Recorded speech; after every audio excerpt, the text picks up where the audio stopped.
ক'ত দিবা পৰি গৈছে এইফালে বা উঠাই দিয়া আকৌ পৰিল এতিয়া ভাল লাগিছে চাবি পৰা যাবলৈ ৰেডি হৈছোঁ আজি চানডে হেপী চানডে আমি য'লৈ যাম আপোনালোকক লৈ যাম অ'কে বাই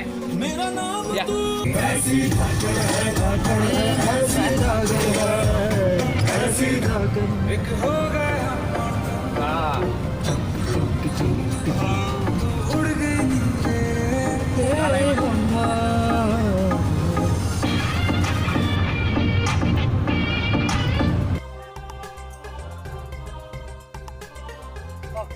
হাই ফ্ৰেণ্ডছ মই বৰ্তমান আছোঁ এছিয়াৰ আটাইতকৈ ডাঙৰ যি মৃত্যুঞ্জয় মন্দিৰ যি নগাঁৱত আছে বৰ্তমান ব্ৰহ্মপুৰলৈ আহিলে আপোনালোকে দেখা পাব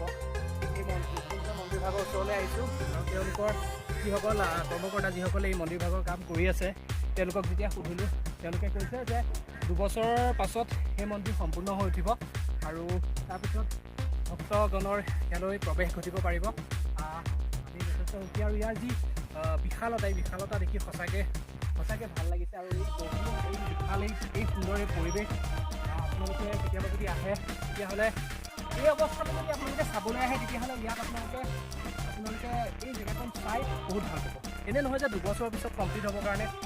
আফটাৰ 2 years আপোনালোকে আহিব লাগিব নহয় আপোনালোকে যদি নগাঁও আহে এই জেগাখন উলিয়াই পেলাই মই ঠিকনা সকলোখিনি কৈ দিছোঁ আৰু মোৰ লগত কথা পাতিলে মই আপোনালোকক সুন্দৰকৈ বতাই দিব পাৰিম আজিৰ কণ্ডিশ্যনত যদি আপোনালোক আহে মোৰ মন্দিৰভাগ চাবলৈ তেতিয়া আপোনালোকে এই মন্দিৰভাগ চাই পেলাই যথেষ্টখিনি উপকৃত হ'ব পাৰিব